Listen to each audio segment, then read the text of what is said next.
recording. We're here again with our favorite Nevada farmers, Ray, Rob, and Rodney. And we are going to be diving in, now that it's sort of out of peak production season, into some of the questions about, what to do in this sort of shoulder season, and how to be most intentional and successful about using this both to expand your growing season with crops that are more cold tolerant, or also how to get yourself set up for success for the next spring planting season, the next general season. So I think going off of those questions that we had discussed, maybe we can just go round robin style of what are your techniques to extend the productivity of your summer gardens? What are you doing to make sure that you're getting those last tomatoes off the vine, those last summer crops done? Let's go with Rob. Yeah, there's quite a few things we try. It's always, especially when you're talking about high dollar crops like tomatoes, it's nice to see them extended. It's a challenge because the days are short and the overnight temperatures are cooler. And you can't really change the length of day. Well, there's a lot of things you could change. You can add light and you can add heat, but choosing not to do that, it becomes a challenge.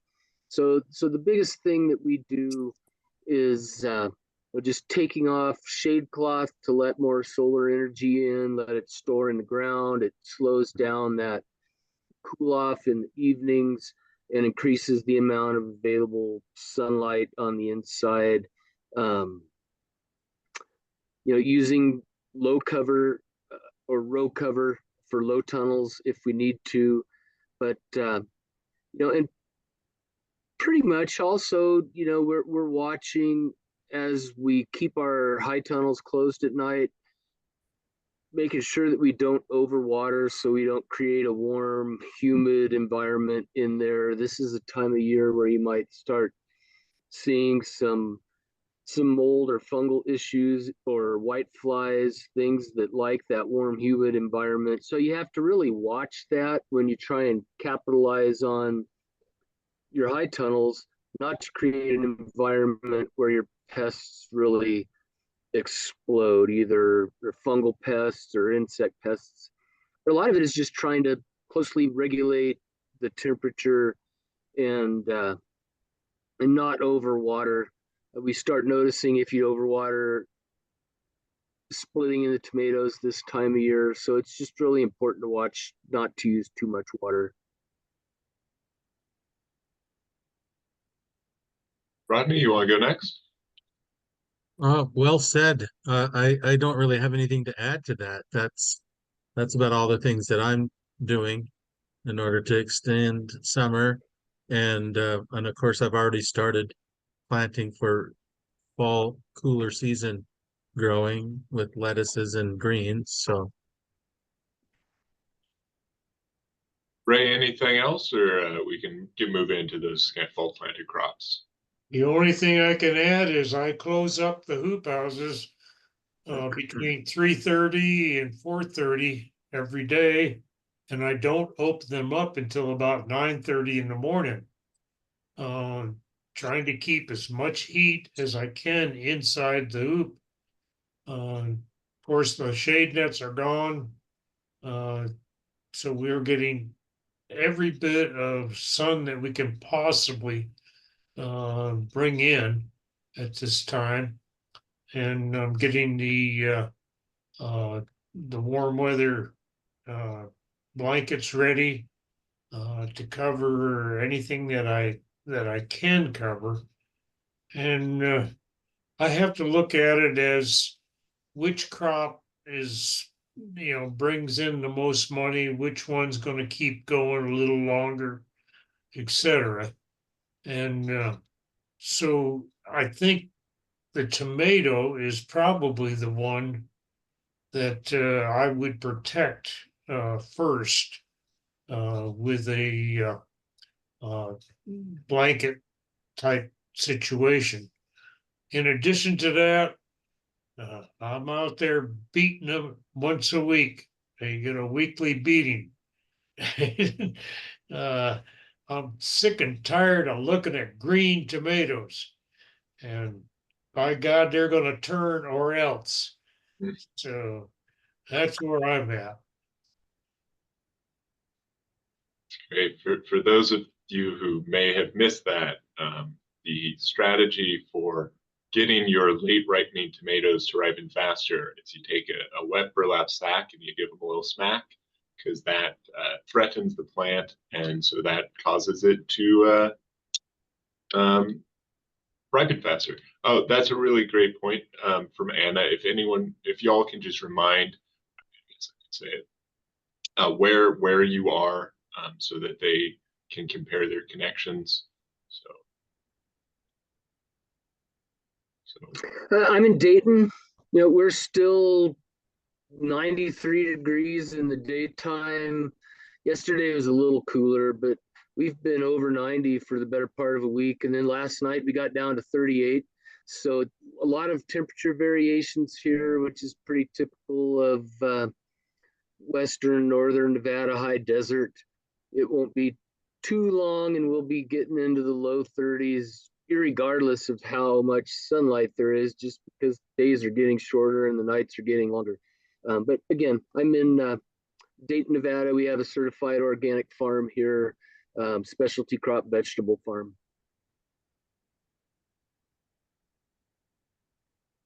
I'm in halfway between Kalani and Panaca at about 4,500 feet. Very similar weather. Last night it was 44. So far today's high is 88.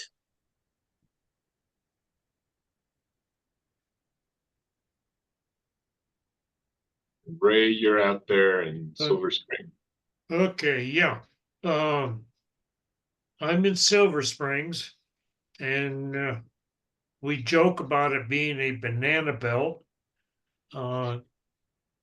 It seems to go that way a lot of the time. Now, Rob has, 38 degrees last night. My thermometer broke, so I don't know what the temperature is. All I can do is stick my foot out and test the air. And I did feel a chill in the air this morning when I stuck my foot out the door. And so, yeah, Rob, I think you're a little cooler than we are here. Um, we're in the 90s every day, yet for daytime temperatures. And by closing up those hoop houses early, I hope I'm holding in maybe 1 degree more of heat. Who knows? Every little bit helps in the process. So that's kind of where I'm at. Great, thank you. Yeah, if I could add a little bit, Please, it's like please. yesterday we were 94 and a low of 36. The spreads are 45 to 60 degrees. And so once we get into the mid 80s, I can expect hard frost. So I know we've talked about using temporary shade cloth in the middle of the summer. Is there anything that you've seen to do like temporary insulation? I've seen these kind of like bubble wrap uh, tarps that people put over kind of smaller gardens. Is that something that's ever used for a hoop house, or is that just not practical? Well, for me, some of those techniques that they show on TikTok or short videos, whatever platform you're looking at, um, for me, they're not very practical on a commercial level. It just takes too much time, too much labor. Um, you only have so much time in the day, and you just got to maximize that time. So, I mean, once the outside crops freeze, they're not producing, the summer crops aren't producing nearly enough to offset the cost of doing those kinds of things. So, I'm already ending my summer crops and working on my fall crops, because that's where I'm going to get the best return for my efforts. And that leads perfectly into our next question, unless Ray, Rob, you had anything on that?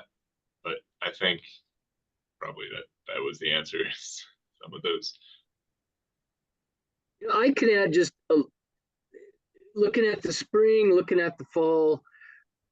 We'll go out, and we've regretted it when we haven't. We'll go out and I'm like, it's not going to freeze. And so we don't go out and put the row cover over our squash in June. Well, about the 19th of June this year, our squash froze pretty heavily. And it sets back your harvest for the whole rest of the summer. So in the springtime, taking that time is vital. And like Rodney said, in the fall, the squash don't like cold nights. Basil doesn't like cold nights. Really, not a lot of your summer crops do like cold nights. And so they've all really, really slowed down. Most of them in the right environment would they're annuals here, but in a greenhouse environment, you can grow tomatoes for years if you have enough space to keep training that leader. But here it doesn't work that way, and things just naturally slow down. So he's absolutely right. In the spring, it's worth the time. In the fall, it's not at all time well spent, unless you have set a row of tomatoes up or 2 or 3 rows specifically for that purpose, so that you can continue to protect them. And even then, you're looking sometime within the next month, it'll get so cold that you won't be able to keep them from freezing anyway. Very good point. And so where I was moving on to that is, the fall planted crops, we're getting in there. So what kind of crops do you go for? When do you know to start planting? I heard, Rodney say when it's freezing outside, that's when you go, but is there anything else? And then how do you, are you just directly replacing your summer crops with a fall planting, or are there different techniques that you use for those fall crops in terms of really anything that would be helpful? Jordan, Yes. yesterday I did my fall crops, you might call it. I'm hoping that we're going to make it with at least the tomatoes through October anyway, and all. So what I did is I have to feed my volunteers. That's part of the program. They take home what's in season. So what I did yesterday is I planted one hoop house with turnips, radishes, leafy greens, and carrots. Now, the thought process behind this, the radishes and the turnips and the leafy greens are probably in the category of, if we're lucky, everything, works right, sunlight, et cetera, I should be able to start harvesting in 45 days. So that will just barely pick up some of the last of the food that I need to pay my volunteers, so to speak. And they're cold weather crops. And the whole thought process there is it only takes roughly 30 days for them to get up to speed if the conditions are just right. And what I'm seeing in my hoop house right now, or hoop houses, is that those daytime temperatures are high enough that I think we're going to make it. No promises, but hopefully we'll have enough crop to feed the volunteers this fall because they will be working on ginger in November. So that's where I'm at.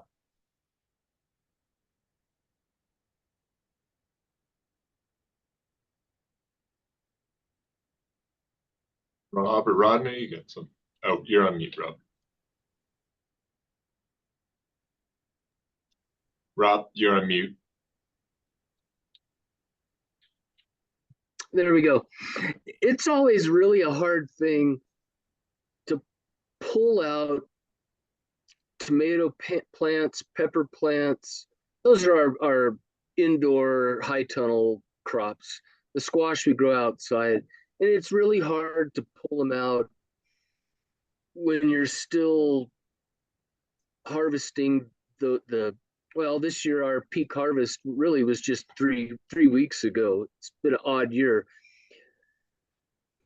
But if you want to have your crops, your fall and early winter crops produce before the short, really cold days of December, it's really pretty important, I think, to get them in the ground in August or early September so that you can make use of that nice weather in October and early November. After mid-November, I mean, that's when the weather patterns change, the cold fronts come through, the sun doesn't shine for days, even though we don't get a lot of precipitation here. We get the clouds from those storm fronts. So that's always a struggle that I have.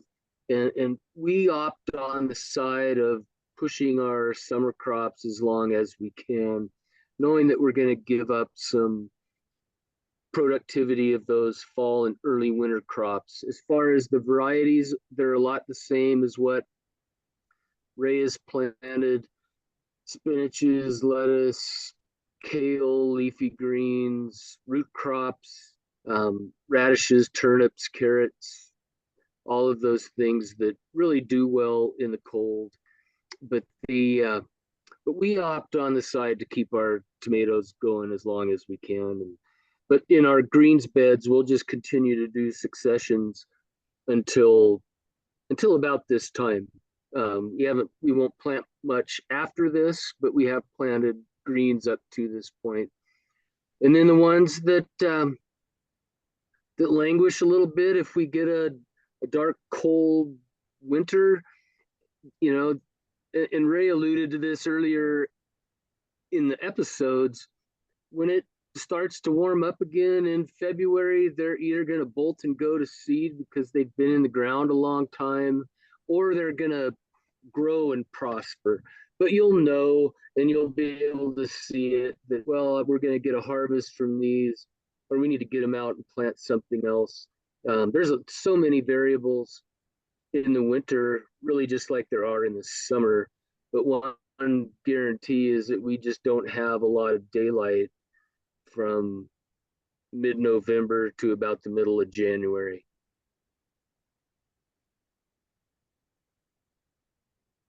Yeah, so mostly it's the same for me. I start planting greens when I finally start seeing the nights cool off in August.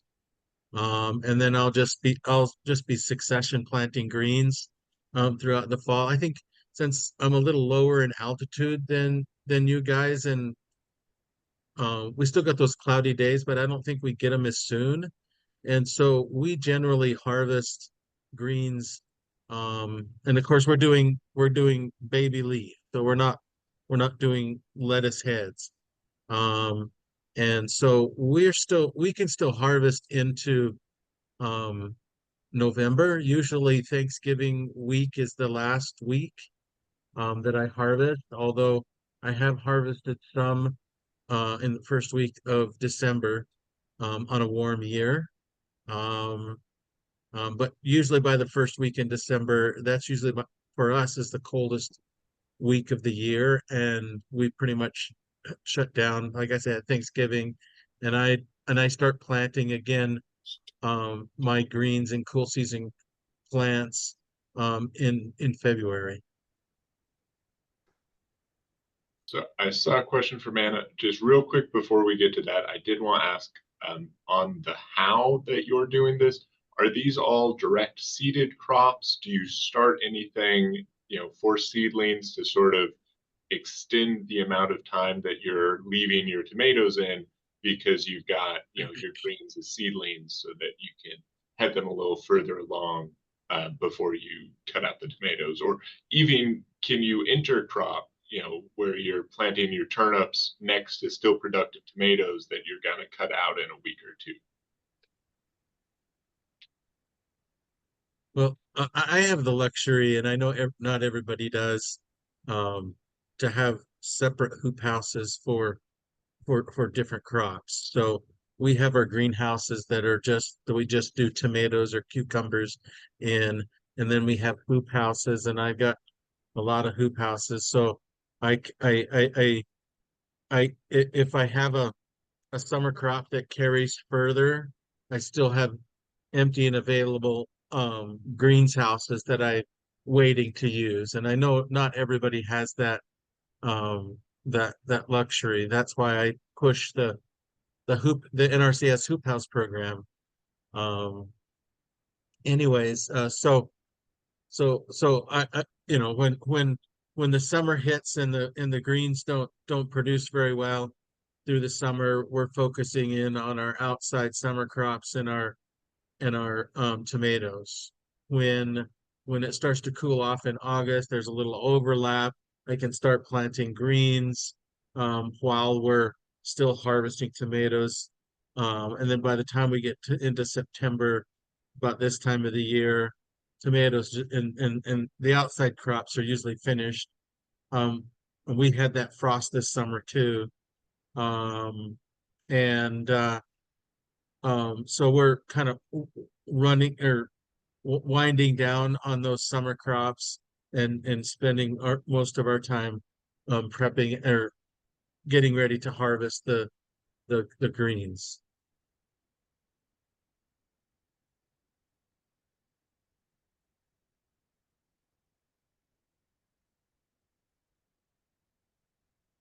Jordan, Mm-hmm. I would like to add to here, anybody who's trying the fall cold weather crops, that their methods of planting might be a little bit different than it would be in the springtime. And here's what I'm doing. Last week was the first week that I noticed that we had cool nights here in Silver Springs. Up until then, that temperature's been in the 50s at night here, even without a thermometer outside. My foot stuck out the door, told me it was pretty warm. So, but in planting these root crops, what I did this year is my normal planting of them with a seeder. A lot of the times I'd use a seeder, and a lot of times I use a pepper shaker type to do beds and try to get the seed just barely under the soil, but it does not all end up under the soil. So what I'm trying is I've got some leftover bags of potting soil that I didn't use in the spring. And so what I'm doing is I'm spreading a light cover of potting soil over the bed to give them a little bit of warmth and a little more cover. Seeing I did not get them, a quarter inch below the surface, probably all of them. And we'll see. By November, I should be able to tell you whether it worked or not. And but it just the thought process of being able to get just a light cover over that bed that would give them a little bit more warmth. And I end up hand watering in the hoop house during this time of year versus the T-tapes. And I will put in T-tapes once I've got a crop that shows itself.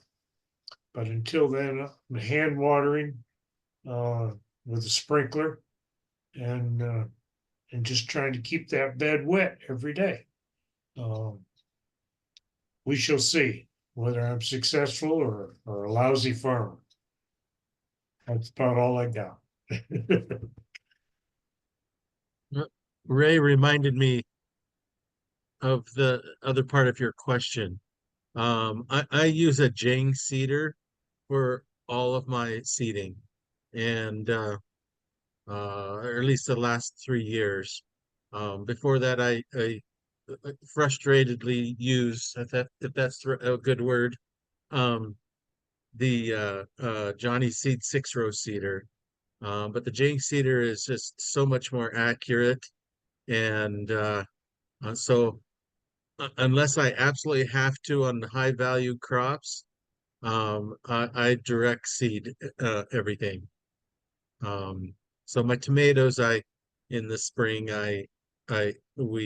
we start inside and move them out to the greenhouse, and then plant them in the tomato houses.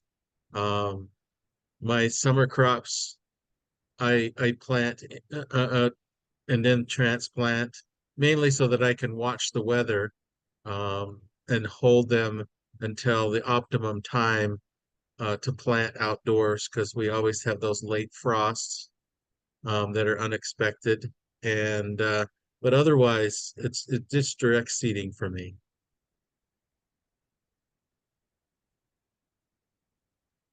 On mute, Rob. It told me that there's a prompt here. It tells me I'm muted. We do also mostly direct seeding with our greens crops, with the lettuces, kales. What else is there? We'll do seedlings in the spring to get a little bit of a head start. And like Rodney and Ray, we start our tomatoes and our peppers from seedlings. Some things like squash and cucumbers, it's kind of a trade-off, because when the conditions are right and they're direct seeded, they germinate quickly, they grow beautifully. And if you start them in seedlings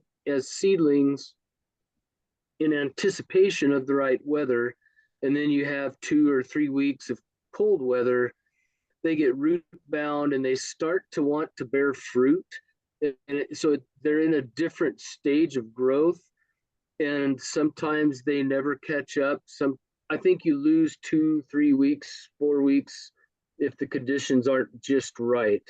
If you hit it right, you gain that time that you spent with the seedlings in the propagation house. But there's an optimum with the cucurbits that if you can't get them from the seedling into the soil and growing, they want to bear, and they have little awful flowers. I mean, they just look sad because Yes. they missed their window. And so mostly seeds. Tomatoes, peppers, they'll continue to grow. You can pot them up and they do well, but most everything else, we just put the seed in the ground. A few of our greens, the brassicas, will start with seedlings early in the year, but they'll do the same thing. Chard and kale, if it goes too long, it starts to lean over and kind of snake up, and it takes that plant 2-3 weeks longer to get strong. So direct seeding is really, on the whole, I think, more successful with all of our greens. And now back to Anna's question. Didn't forget. So she's saying that she's about 10 degrees colder than the rest of you. Are there varieties that you could recommend for someone in a colder area, or alternatively different crops that may be better than tomatoes for someplace that's going to be a little cooler, a little shorter of a growing season? Yeah, you just got to do your research. And I buy most of my seeds from Johnny Seeds. In their description, they will talk about, this is an especially cold hardy variety of XYZ, or like the Estiva tomatoes that we grow from them. They have been bred to produce or to continue to produce tomatoes in high temperatures. Um, and so you just got to read those descriptions on the seed provider's website, for me anyways, and find what works for you. It's unfortunately it's a lot of trial and error in many cases. We'll trial a variety, and then if it works successfully for us, then the next year we will increase the production of that variety. I would agree with that and add that there are some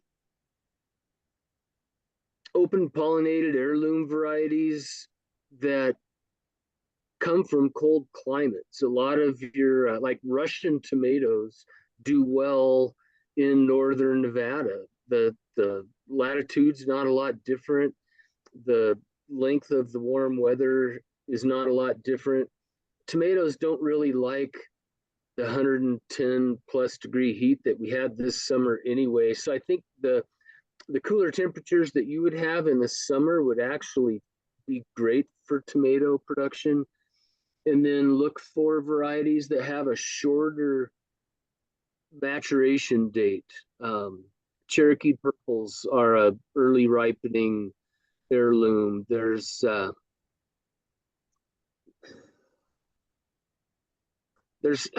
I'll think of the name here in a minute. There's a Czechoslovakian tomato that's a saladette size. It's like between a golf and a tennis ball. It's called a stupička. It's spelled stupus, Stupice, but it's Czechoslovakian. It's a stupička. It's a fantastic tomato, and cherry tomatoes a lot of times have a shorter season. So by the time your nighttime temperatures are high enough that you can get them planted, you'll be able to enjoy ripe tomatoes before your fall frosts come in by selecting varieties that have a shorter maturation date. Something like a German stripey or your long 80, 90-day tomatoes may not be a good choice. So that's something to look at too. It's just short season tomatoes. And there's a lot of them. There really are a lot of them. And most of them are not the big hog heirlooms because it takes that tomato a long time to grow. Those are the ones, depending on the level of your production, that you could plan for covering in the spring, covering in the fall, to try and extend your season out.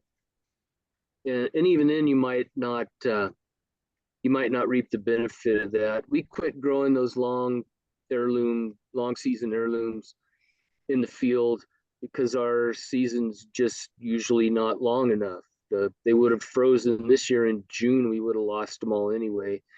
And then we've had hard frosts as early as late August. And so growing inside under cover is about the only way to get a long season tomato in northern Nevada, or in southeastern Nevada, same thing. It gets cold late and it gets cold early. Jordan? Yeah. Okay, to add to what Rob and Rodney is saying here, reading that catalog from Johnny's or whoever,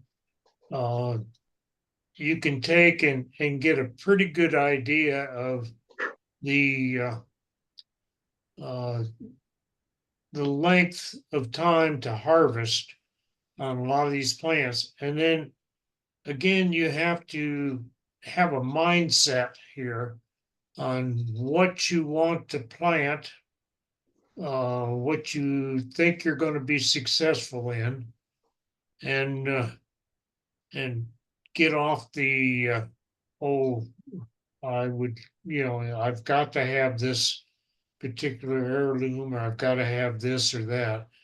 And what we found over the years was going into the greens. Um, there are different greens for different latitudes. Uh, we ran across the problem of the summer being too hot on the greens, and and they'd bolt on us. And then we got into uh, a product that was developed in Israel on the lettuces, and that seemed to be something that worked well for us in the summertime. Also, the other thing is, uh, you know, we don't want to give up our melons. They taste too good. Uh, so we look at what they have out there, and they have developed melons that are not in the 86 to 92 day uh, periods. They've developed some that are in, I think, as early as I don't know, 60, 67 or 76 day in that category. And when you get your mindset there of what you think you're going to be successful with the weather that we have here, that we can't change, we just have to deal with it, and go with these products that would flourish in that time period. And that time period is very, very important in order to get a successful crop. Um, and then, of course, there's years like this year, which it didn't make any difference. The weather was the weather. So, but looking through the catalogs and looking at those days to harvest, I think are very, very important in picking a category of a product that you can still feel good about raising and is profitable. So that's the longest spiel I'll give, I guess. You know, I can add it's the glacier. I just looked it up here. The glacier tomato. It's an heirloom tomato, and it's an early tomato. That's the one I was trying to think of. Marcia Litzinger used to grow them for the same reasons, because they're an heirloom, and they're ready. They're like a 55 or 60 day tomato. And there's some determinate and semi-determinate varieties of tomatoes that were developed at Oregon State years ago. They are really productive early on with like tennis ball, baseball sized tomatoes. And the one I'm thinking of, there's a couple of them. One is a Siletz, Siletz. It's named after a native tribe in the Oregon region there somewhere. It's a great determinate tomato, semi-determinate. And then there's some others there. The Glacier Burbank is another semi-determinate or determinate tomato, and it incidentally has a real high lycopene level, so it's a healthy tomato to eat. As far as tomatoes go, it's one of the healthiest as far as that is concerned. But anyway, so your determinate or semi-determinate plants, because they will grow, they'll be in that vegetative stage of growth a shorter period of time, they'll start producing fruit earlier. The disadvantage with those types of tomatoes is a lot of times when they're done, they're done. You get a whole lot of tomatoes all at once, and then you don't get any more. You might get a few, but the determinants and the semi-determinants, you have a real high intensity crop in a short duration of time. But it's a good way to get a lot of tomatoes if you have a short season.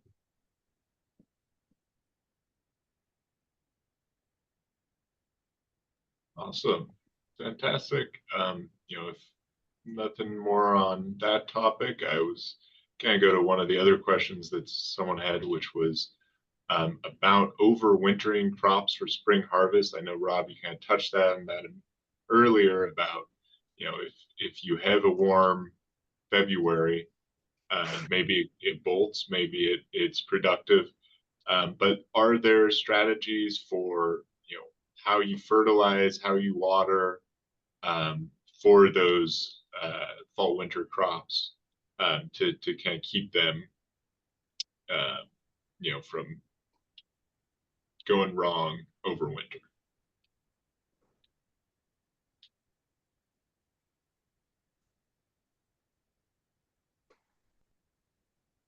Jordan, you're asking the wrong question here. For me, anyway,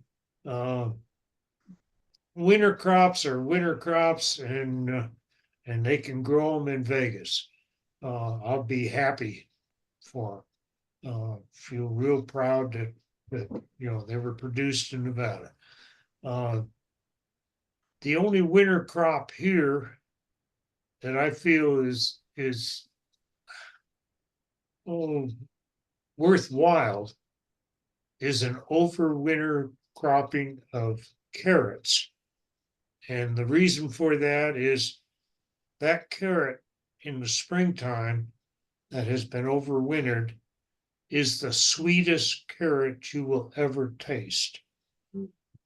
And that is the only one, that's the only thing that I feel good about, I guess, doing in the winter months. And you don't have to pay much attention to it. When would you plant that carrot?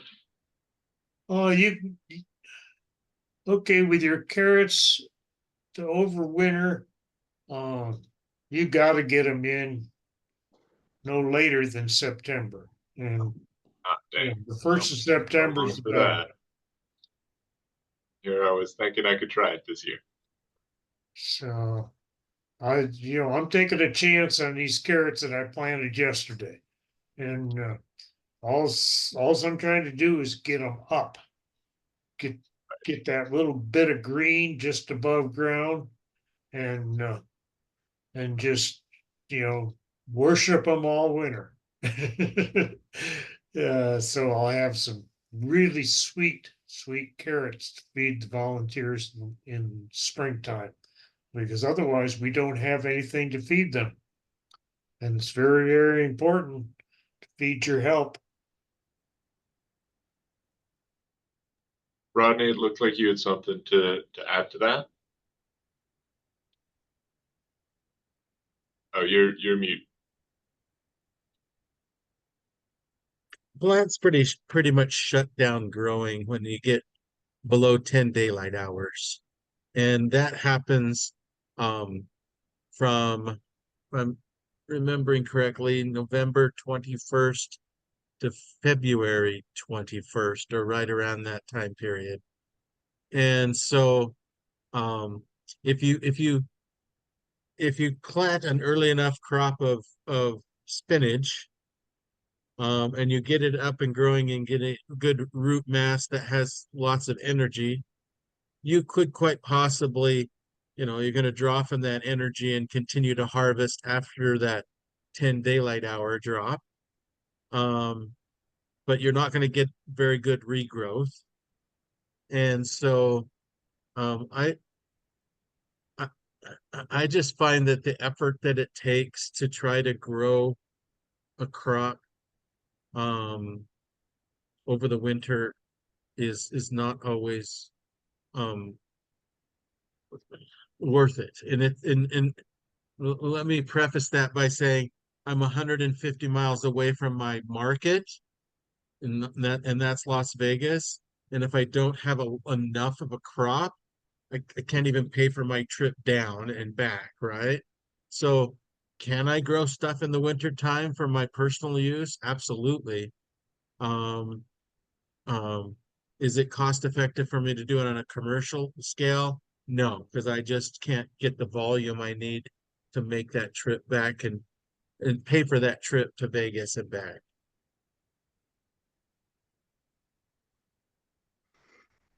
I would agree with that. Even though our market's largely local, it from mid-November, which is really almost here, until the middle of January, there's very little growth occurs. Also, the soil is just cold. And in a high tunnel, there's shady spots and the ground will freeze along the edges because it's cold outside. So there's pockets inside a high tunnel where the ground's going to freeze and you're not going to grow in the winter.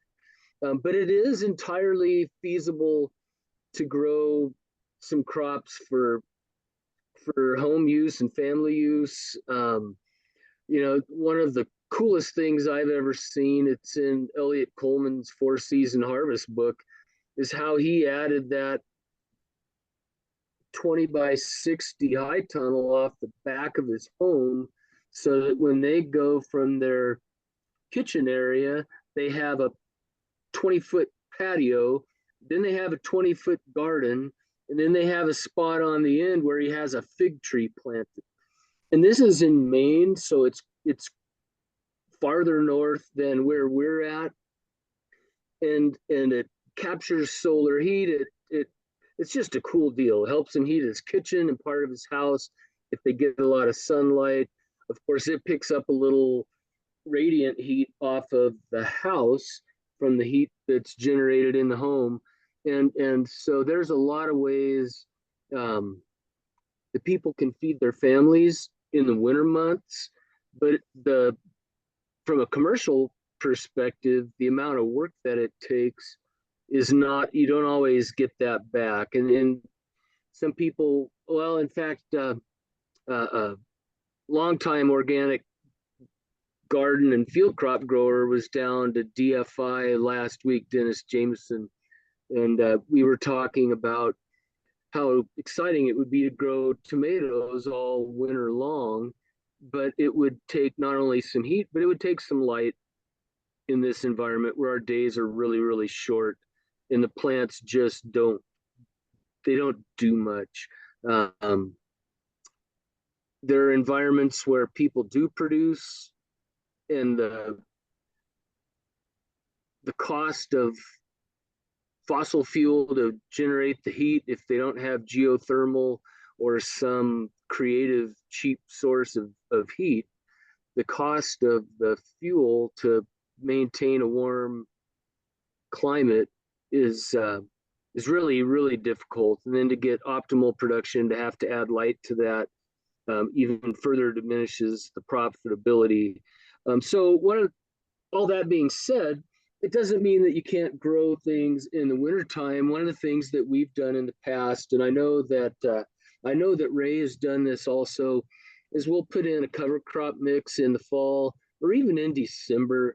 It doesn't take oats long to come up in a warm environment with vetch or snow peas or whatever else you have in your cover crop mix. And you only have to water it once or twice, and it just kind of hangs out. It grows in the spring. It gives you a lot of green manure that you can reincorporate into your soil. It keeps the soil microbes living. And you can't really discount that in our hot, arid, dry environment. Our soils are relatively devoid of life over a 12-month cycle. The winters are dry and cold. The summers are dry and hot. So unless we're increasing the soil life by producing in it and keeping it moist, and then keeping it moist through the winter months so that those microbes and even invertebrate organisms, so that they can persist, then we just have this annual cycle of needing a lot of compost to give life back to our soil. And cover crops can help mitigate some of that. It's hard to water them depending on your water system, to get water around when it's cold. But thankfully, when it's that cold, they don't need a lot of water. So you just wait for a warm snap when your hydrants can be used, and you give stuff some water, and you make sure to drain your hoses when you're done.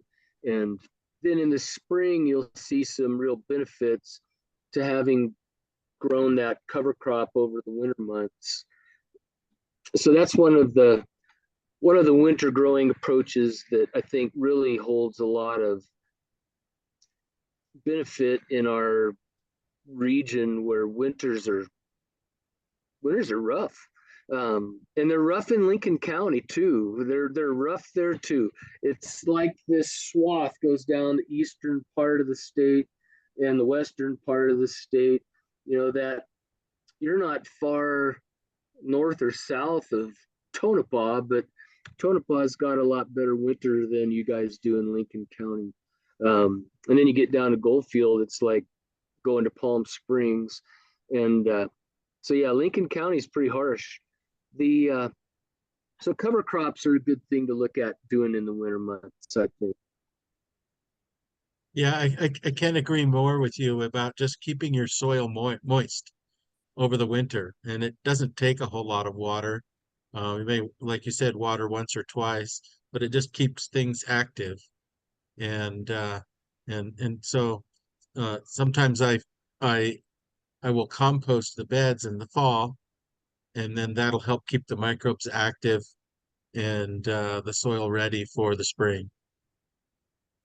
Or another thing that I do instead of planting another crop is, instead of removing my lettuce crop or removing my mustard crop or whatever it is I'm growing in the fall, I'll just leave it and then let it grow and water it, and then I will use that as my cover crop.